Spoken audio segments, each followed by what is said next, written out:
सूर्य भगवान को जल क्यों चढ़ाना चाहिए?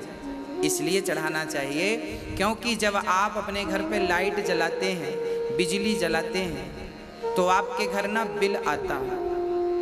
आप महीने में 1000 रुपये, 500 रुपये, 2000 रुपये, 10,000 रुपये आप बिजली का बिल देते हैं। हाँ, आप बिजली का बिल देते हैं।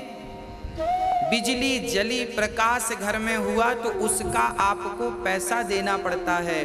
पर सूर्य भगवान अनादि काल से आपको प्रकाशित कर रहे हैं, आपके घर को प्रकाशित कर रहे हैं। क्या आज तक आपने सूर्य भगवान को कुछ दिया कि चलो बिजली का तो हमें बिल देना पड़ता है? क्या सूर्य भगवान को भी आपने कुछ दिया? अरे धन नहीं दे सकते तो कम से कम एक लोटा जल चढ़ाकर उनका धन्यवाद तो दे ही सकते हैं कि हे सूर्य भगवान, आपका बहुत बहुत धन्यवाद कि आपने हमें प्रकाश दिया और इसके बदले हमसे कुछ नहीं लिया। हम कम से कम धन्यवाद तो दे दें। हाँ, यही है कृतज्ञता।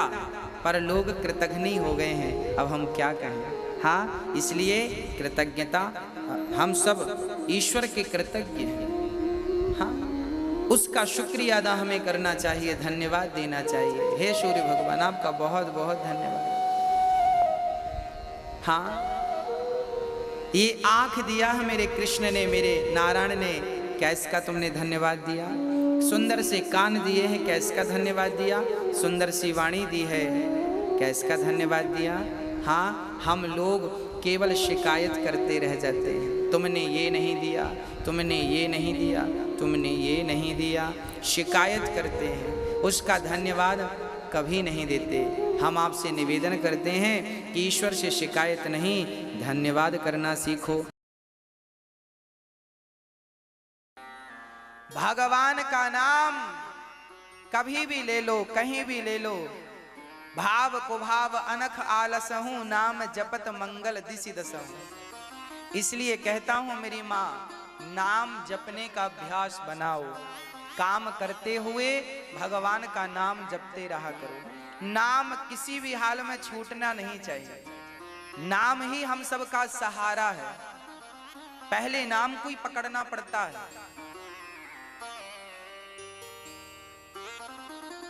एक व्यक्ति बोला, महाराज जी नाम जपने से क्या होगा? हमने कहा तेरा नाम क्या है? उसने कहा मेरा नाम अखिल है। मैंने कहा ठीक है, जा। जब वो घर गया तो रात के 12 बजे उसके घर पर हम गए और चिल्लाए, हमने आवाज लगाई बाहर से, भैया अखिल, अखिल। एक बार में नहीं सुना, 2 बार में नहीं सुना, तीसरी बार में नहीं सुना, चौथी बार में हम बोलते गए। अंत में दरवाजा खोल के आया, बोले क्या बात है? हमने कहा कोई बात नहीं, हम तो नाम ले रहे हैं। अरे आप हमारा नाम बोल रहे हैं? हमने कहा तेरा नाम थोड़ी अखिल है, बहुत लोगों का नाम अखिल है। अखिल ब्रह्मांड नायक हमारे भगवान का नाम है।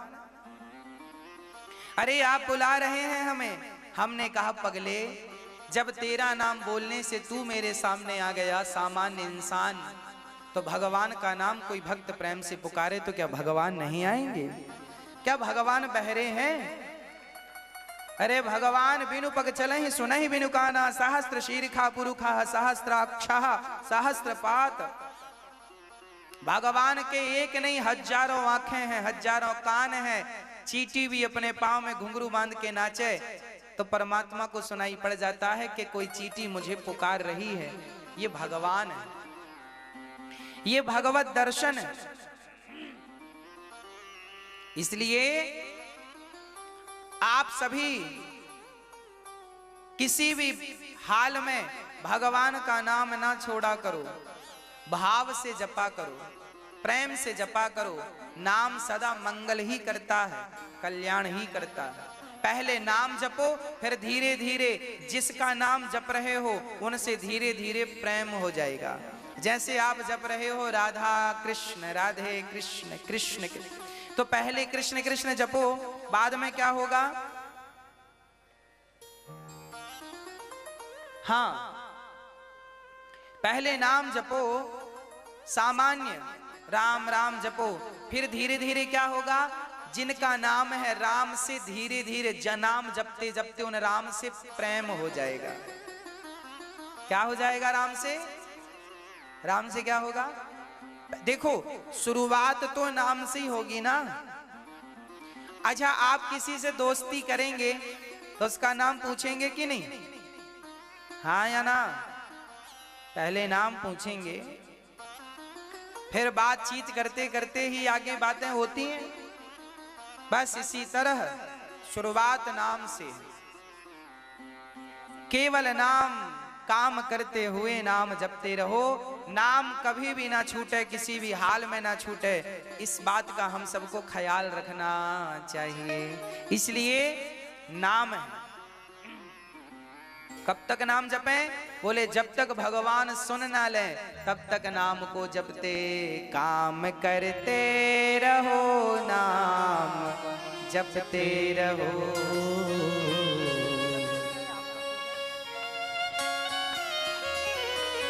अच्छा, आपका बहुत बहुत धन्यवाद। किसी बूढ़ी माँ का सहारा बनने के लिए आप आए हैं, बहुत बहुत धन्यवाद आपका। सुंदर तालियों के साथ स्वागत। यहाँ वृद्धाश्रम में वृद्ध माताएं, गौरी गोपाल आश्रम में माताएं रहती हैं, वृद्ध माताएं। उन माओं के लिए आप सहयोग करने आए हैं। भगवान आपने इन माओं का सहयोग किया है, भगवान आपका सहयोग करें। जब आप धर्म के लिए अपने हाथ बढ़ाते हैं, 2 हाथ आप बढ़ाते हैं, तो आपके लिए भगवान हजारों हाथ बढ़ा देते हैं।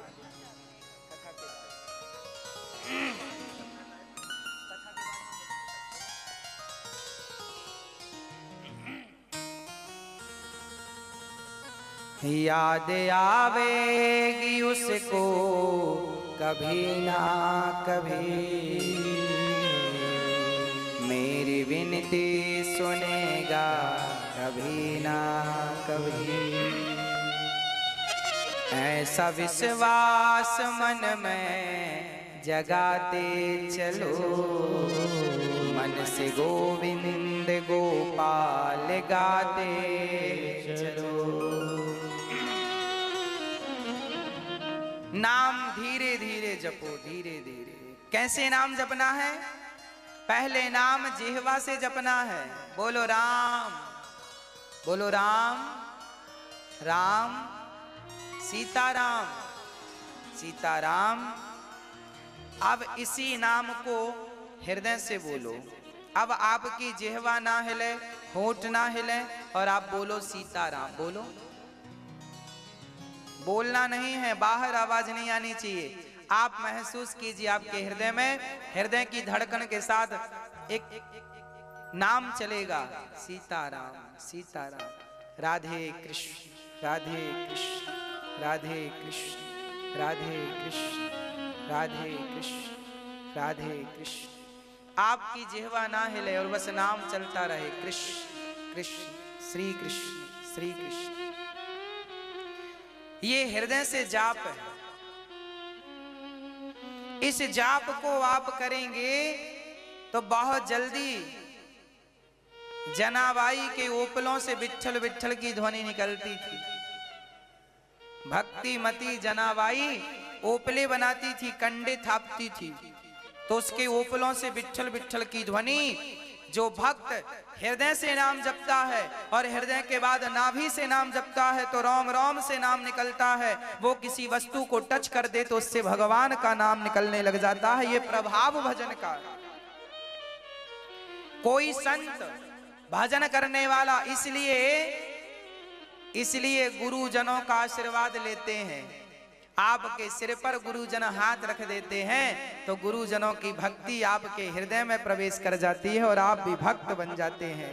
ये भजन का प्रभाव है, भजन का प्रभाव है। प्रिय भक्तों, अजामिल जैसे पापी ने मरते समय नारायण का नाम लिया। पार्षद गण आए, यमदूतों से कहा जाओ ये तो मरते समय नाम लिया है, इसकी सदगति होगी। यमदूतों ने कहा इसने भगवान का नाम नहीं पुत्र का नाम लिया है। बोले पुत्र का नाम तो इसका नाम नारायण अभी से पड़ा है, भगवान का नाम नारायण तो अनादि काल से है, इसलिए इसका उद्धार होकर रहेगा। यमदूतों ने कहा इसने जीवन भर पाप किया है, इसे नरक ले जाएंगे। पार्षदों ने कहा जीवन भर पाप किया है ये तो सत्य है, पर मरते समय भगवान का नाम जिसके मुख से निकल जाता है, भगवान ने वचन दे रखा है कि मरते समय किसी के मुख में गंगा जल होगा या तुलसी का दल होगा या मेरा नाम होगा, इन तीनों में कोई एक चीज होगी तो मैं उसे कभी नरक नहीं जाने दूंगा। भगवान कहते हैं मैं अपने भक्त का विनाश नहीं होने दूंगा, पतन नहीं होने दूंगा। इसलिए कहता हूं गंगा जल रोज पिया करो, थोड़ा 2-4 बूंद ही सही। तुलसी का एक पत्ता रोज मुख पे रखा करो और भगवान का नाम रोज काम करते हुए सीताराम सीताराम गाओ रे गाओ रे गाओ रे। काम करते हुए नाम ना विसारिए, बस काम करते रहो और कृष्ण कृष्ण नारायण जय श्रीमन नारायण ना जो आपके गुरु जी ने मंत्र दिया है उसका हृदय में जाप चलता रहे। इसलिए गुरु जी से गुरु मंत्र प्राप्त करो और गुरु मंत्र भी परंपरागत मंत्र हो। वो मंत्र फिर आप गुरु परंपरा से लोगे और उसका जाप करोगे तो काम करते रहो और अपना नाम गुरु परंपरा का नाम जो गुरु मंत्र है आपका जाप करते रहो। गुरु के बिना गति नहीं है। आपने गुरु नहीं बनाए और मनमाना मंत्र जपा, पुस्तक में लिखा हुआ मंत्र आप जप रहे हैं तो देखो पुस्तक में लिखा हुआ मंत्र जपने से कोई फल की प्राप्ति नहीं होने वाली। मंत्र वही रहेगा, पर जब तक गुरु अपने मुख से आपके कानों में ना प्रवेश कराए, जब तक वो गुरु से ना जुड़े, तब तक उस मंत्र का कोई प्रभाव ही नहीं। वो मंत्र निष्फल है जो गुरु के बिना आप कुछ लोग होते हैं मनमाना जपते रहते हैं, जो मन में आया जप रहे हैं। अरे काहे जप रहे हो? गुरु परंपरा से मंत्र प्राप्त करो और उस मंत्र का जाप करो, वो मंत्र सिद्ध होगा। ऑलरेडी गुरु ने सिद्ध किया है, जब जप कर फिर आप उसे सिद्ध करो। वह मंत्र जब सिद्ध मंत्र प्राप्त होगा और आप जपोगे तो अपने आप जीवन में सिद्धि प्राप्त हो जाएगी। आपका जीवन सारे दुखों से जंजाल से निकलकर अपने आप आनंद का अनुभव करोगे। पर मंत्र परंपरागत हो। लक्ष्मी नाथ समारंभाम नाथ यामुन मध्यमाम अस्मदाचार्य पर्यंताम बंदे गुरु परंपराम। देखिए हमारी क्या है? बंदे गुरु परंपराम, हमारी परंपरा है, परंपरागत मंत्र है हमारा। आप अपनी परंपरा से जुड़िएगा। आचार्य परंपरागत आचार्य, इसलिए हमारे आचार्य परंपरा है। हमारे यहाँ 4 परंपराएं हैं हमारे भारत में। 4 परंपराओं में किसी एक परंपरा से जुड़िएगा। हमारी परंपरा है रामानुजाचार्य परंपरा। वल्लभाचार्य जी की अपनी परंपरा, श्रीमद वल्लभाचार्य जी की परंपरा। हमारे भारत में वल्लभाचार्य, रामानुजाचार्य, निम्बारकाचार्य, हाँ निम्बारकाचार्य भी हुए हैं और निम्बारकाचार्य, रामानुजाचार्य, वल्लभाचार्य जी ऐसे आचार्य हैं हमारे। इनके बाद फिर और परंपराएं बनती गईं। रामानुजाचार्य से फिर रामानंदाचार्य परंपरा प्रकट हुई। ये परंपराएं चलती गई। मतलब आप कहीं भी रहें, परंपराओं से जुड़े रहें। गुरु परंपराओं से जुड़ेंगे, उस मंत्र को प्राप्त करेंगे, उस मंत्र का जाप करेंगे। शंकराचार्य जी की परंपरा है, आद्य शंकराचार्य परंपरा, आचार्य परंपरा, वो भी परंपरा है, आद्य शंकराचार्य जी की परंपरा। तो ये परंपराएं हैं। इन परंपराओं से जुड़ करके जब आप मंत्र जाप करते हैं तो आपका मंत्र फलीभूत होता है। आपके आज लोग बहुत सारे मंत्र तो जप रहे हैं परंतु उनका कोई प्रभाव नजर नहीं आता, क्योंकि आपका मंत्र अभी गुरु परंपरा से, अभी आप मनमुखी हैं, अभी गुरुमुख नहीं भये। जब तक व्यक्ति मनमुखी होता है। अच्छा एक बात बताओ, जो आप मनमुखी जप रहे हैं वो मंत्र जैसा है, मंत्र नहीं है। फॉर एग्जाम्पल, लकड़ी की एक गाय बना दो और लकड़ी का बछड़ा बना दो, तो आप देखने में क्या लगेगा? ये क्या है? बोलो, गाय ही तो कहोगे भाई, गाय है, ये गाय है, ये बछड़ा है। अच्छा, गाय है तो दूध दोह लो। गाय व्यवहार जगत में तो यही कहा जाएगा ये गाय है, पर वो असली गाय नहीं है। लकड़ी की गाय है, मिट्टी की गाय है, पीतल की गाय है, चांदी की गाय है। गाय तो है, बछड़ा तो है, पर इससे दूध नहीं दुहा जा सकता। असली गाय अलग है, ये असली गाय जैसी है, ये असली गाय नहीं है, ये असली गाय। उसी प्रकार तुम्हारा जो मंत्र मनमुखी जप रहे हो वो मंत्र जैसा है, पर मंत्र नहीं है। मंत्र तो वही है जो गुरु से प्राप्त होता है, वही मंत्र प्रभावशाली होता है। इसलिए गुरु परंपरा आवश्यक है। इसलिए शिक्षा और दीक्षा दोनों जरूरी। आज बहुत सारे लोग ये कहते हैं गुरुजी हमें गुरु बनाने की, कई लोग कहते हैं हमने शंकर जी को गुरु बना लिया, कई लोग कहते हैं हमने हनुमान जी को गुरु बना लिया। तो फिर राम जी को क्या जरूरत थी वशिष्ठ जी को गुरु बनाने की? क्या जरूरत थी? फिर हनुमान जी को, सूर्य भगवान को गुरु बनाने की क्या जरूरत थी? गुरु परंपरा यदि धरती पे आए हो तो गुरु है, गुरु की जरूरत है, इसलिए तो गुरु है। यदि जरूरत ना होती तो फिर गुरु होते ही क्यों? इसलिए परंपरा का मंत्र, आज अजामिल ने जो नारायण मंत्र जपा है ये भी परंपरा। इनके घर कोई साधु आए थे, उन साधु ने कहा बेटा नारायण जप। अजामिल बोला नहीं जपूंगा, तो चल बोल अपने बेटे का नाम नारायण रख दे बस। लो, गुरु ने कह दिया कि बेटे का नाम नारायण रख दो, बस उस मंत्र का जाप कर लिया उसने। चूंकि इनडायरेक्ट गुरु की कृपा हो गई, गुरु जी ने नाम दे दिया नारायण।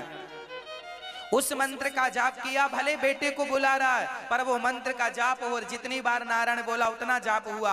और जब गुरु परंपरा से जुड़ा तो उस मंत्र ने उसका कल्याण कर दिया। वही मंत्र उसको नरक जाने से बचा लिया, एक नाम। इसलिए नाम जप परंपरागत होना चाहिए। मैं मृत्यु को अच्छा समझता हूं, मर जाना अच्छा है पर कलंक लगना अच्छा। मरेगा आदमी तो एक बार मरेगा, और कलंक लगा किसी के माथे पर तो हर क्षण, हर मिनट, हर सेकंड वो व्यक्ति मरता है। मत मरना मेरी माँ, मत मरना मेरी बहनों, कलंक माथे पे ना लगने देना। ये जमाना तुम्हें लूटने बैठा है, तुम जरा सा मौका तो दो। ये जमाना तुम्हें लूटने ही बैठा है, इसलिए जरा अपनी रक्षा खुद किया करो। कोई लड़का कहे तुमसे प्यार करती हूं, प्यार करता हूं, उस लड़के से कह दिया करो कि हमसे क्या प्यार करता है, तेरे घर में तेरी माँ है, तेरी बहन है, अभी उनसे प्यार कर। मैं तो अपनी पढ़ाई पे ध्यान दे रही हूँ। पढ़ लिख कर अपना नाम कमा लो, इज्जत कमा लो, माँ बाप का नाम रोशन करो, अपना देश का नाम रोशन करो। ऐसी लड़की बनना कि तुम लड़कियों पर हमारे देश को गर्व होना चाहिए, ये लड़की भारत की लड़की है। ऐसा करना, ऐसा नहीं कि गली गली मुंह दबाए फिरना पड़े, मुंह छिपा के फिरना पड़े, इस गली से उस गली भागना पड़े। लड़के से ज्यादा इज्जत लड़की की होती है। किसकी इज्जत ज्यादा? पुरुष की या स्त्री की? स्त्री की इज्जत ज्यादा है। स्त्री की इज्जत क्यों ज्यादा है? एक लड़की ने हमसे प्रश्न किया, गुरुजी हमारे मम्मी पापा हमारे साथ बहुत गलत व्यवहार करते हैं। हमने कहा क्या गलत करते हैं? उस लड़की ने कहा कि हमारा भाई हमसे छोटा है, हमसे छोटा है, वो रात के 9 बजे आता है, कभी 10 बजे आता है, कभी 10:30 बजे आता है। मेरे मम्मी पापा कभी सवाल नहीं करते तुम कहाँ थे, और मैं जरा ट्यूशन से 10 मिनट लेट हो जाऊं तो मम्मी 4 सवाल दागती है, कहाँ थी, लेट कैसे होगी, और ज्यादा चुप रह जाऊं तो गाल में 2-4 थप्पड़ भी जमा देती है। मेरी मम्मी मेरे साथ गलत व्यवहार करती है, मेरे पापा मेरे साथ गलत व्यवहार करते हैं, डांटते रहते हैं मुझे, क्योंकि मैं लड़की हूं और वो लड़का है, इसलिए उसका सारा अपराध माफ और हमें तो कोई छूट नहीं है। उस लड़की ने अपने माँ बाप को कहा कि हमारे माँ बाप पक्षपाती हैं, लड़के के लिए उनका अलग व्यवहार है, लड़की के लिए उनका अलग व्यवहार है, लड़के के लिए उनका अलग प्रेम है, लड़की के लिए उनका अलग प्रेम है, ऐसा उस लड़की ने हमसे कहा। तब हमने उसे बिठाया, हमने कहा बहन तेरे माँ बाप का कोई गलत व्यवहार, हर लड़की मेरी बात ध्यान से सुने, तुम्हारे माँ बाप तुमसे कम प्यार करते हैं तुम्हारे भाई से ज़्यादा, ऐसा नहीं है। हर माँ बाप जितना प्यार बेटा से करते हैं उतना ही प्यार बेटी से करते हैं, कोई भेद नहीं है, कोई अंतर नहीं है। तो फिर उसने कहा तो फिर उसे क्यों नहीं डांटते, मुझे क्यों डांटते हैं? मैंने कहा इसका भी जवाब देता हूँ, सुन। मैंने कहा ये बता, सरिया की दुकान में सरिया कहाँ होता है, दुकान के अंदर या दुकान के बाहर? उसने कहा दुकान के बाहर सरिया पड़ा होता है। हमने कहा अब ये बता कि हीरे की हीरे की दुकान में हीरा बाहर होता है या अंदर होता है? बोली अंदर।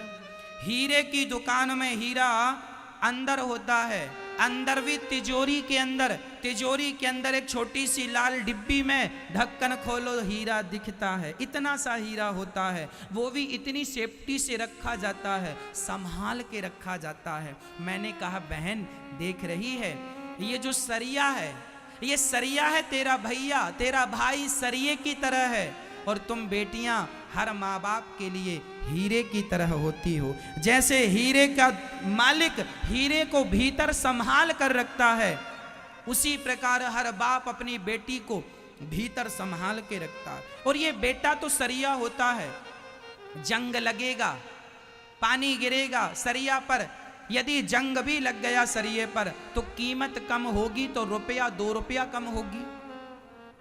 यदि लोहे पर जंग लग गई, यदि तुम्हारा बेटा 10 बजे आ रहा है तो लोग कहेंगे लापरवाह हो गया है, लोग कहेंगे छोकरा बिगड़ गया है। लेकिन बेटी तुम रात को 10 बजे आओगी तो जमाना ये नहीं कहेगा कि बेटी लापरवाह हो गई है, लोग कहेंगे जरूर किसी के साथ चक्कर है इसका, जरूर किसी के साथ चक्कर है इसलिए तो लेट आती है। और याद रखना सरिया में यदि जंग लगी तो 2 रुपया कीमत कम होगी, पर जरा हीरे में एक चटक आ गई, एक किराच भी निकल गई ना, तो हीरे की सारी कीमत समाप्त हो जाएगी। उसके बाद वो हीरा 10 रुपए का भी नहीं बिकेगा। लड़की हीरा होती है, एक कुल, लड़के के कंधे पर एक कुल का भार होता है, लड़की के कंधे में 2-2 कुलों का भार होता है। ससुराल पक्ष की मर्यादा भी है, मायके पक्ष की मर्यादा भी है। ससुराल की इज्जत भी तुमसे है, मायके की इज्जत भी तुमसे है। लड़के से एक कुल की इज्जत होती है, लड़की से 2-2 कुलों की इज्जत होती है। इसलिए लड़के से ज़्यादा लड़की की इज्जत कीमती होती है। इसलिए अपनी इज्जत बचा के रखना, लुटाना तुम ही चाहोगी तो जमाना तो लूटने बैठा ही है। इसलिए सावधान, समय से घर से बाहर जाओ, समय से घर पे आओ। अधिक रात होने पर तुम घर पर आओगी तो जमाना तुम्हें कैसे देख रहा है, कोई पीछा करने लग जाए, तुम्हें कोई पकड़ने लग जाए, तुम्हारे साथ कोई गलत व्यवहार करने लग जाए, फिर क्या करोगी, अपना बचाव कैसे करोगी? इसलिए हम आपसे यह भी कहेंगे कि हर लड़की को झांसी की रानी होना चाहिए। आपको तलवार चलाना भी आवे, लाठी चलाना भी आवे। आजकल की लड़कियां कॉकरोच से डरती हैं, आजकल की लड़कियां कॉकरोच से डरती हैं। और एक वो झांसी की रानी थी जो मरने के पहले अंग्रेजों को पानी पिला दिया। खूब लड़ी मर्दानी वो तो झांसी वाली रानी थी, सिंहासन हिल उठे राजवंशों ने भ्रकुटी तानी थी। बूढ़े भारत में भी आई फिर से नई जवानी थी, खूब लड़ी मर्दानी वो तो झांसी वाली रानी थी। मैं भारत की हर माँ से, भारत के हर पिता से हाथ जोड़कर कहना चाहूँगा, अपनी बेटियों को कराटे जरूर सिखाना, अपनी बेटियों को लाठी चलाना जरूर सिखाना, अपनी बेटियों को तलवार चलाना जरूर सिखाना। कल को आधी रात को यदि तुम्हारी बेटी आ रही है और दो लोग उसे परेशान करने लग जाए तो कम से कम दो लोगों से वो अकेली लड़की निपट सके और सुरक्षित घर आ सके। ये बात आप ध्यान दीजिए। और अब बताओ, आज लड़कियों को सब पढ़ाया जाता है, पीएचडी कर ली लड़की, इंग्लिश जानती है, संस्कृत जानती है, हिंदी जानती है, सब कुछ जानती है, प्लेन उड़ा रही है, साइंटिस्ट हो गई, सब कर रही है। लेकिन कल को तुम्हारी आबरू पर कोई हाथ डालेगा तो क्या तुम अपने को बचा सकती हो? क्या ये ताकत है? यदि ये ताकत नहीं है तो तुम्हारी सारी पढ़ाई बेकार है। जो व्यक्ति अपनी रक्षा नहीं कर सकता वो देश की रक्षा नहीं कर सकता। इसलिए पहला आपका धर्म है आत्मरक्षा। पहला धर्म क्या? जोर से, जोर से, जोर से बोलो। बेटियों को आत्मनिर्भर बनाओगे, लाठी कराटे चलाना सिखाओगे, चार चार लड़कों से वो अकेली लड़ सके। झांसी की रानी 23 साल की लड़की थी। इसलिए हर माँ बाप की जिम्मेदारी है। और आज हमारी बेटियां प्यार कर लेती हैं।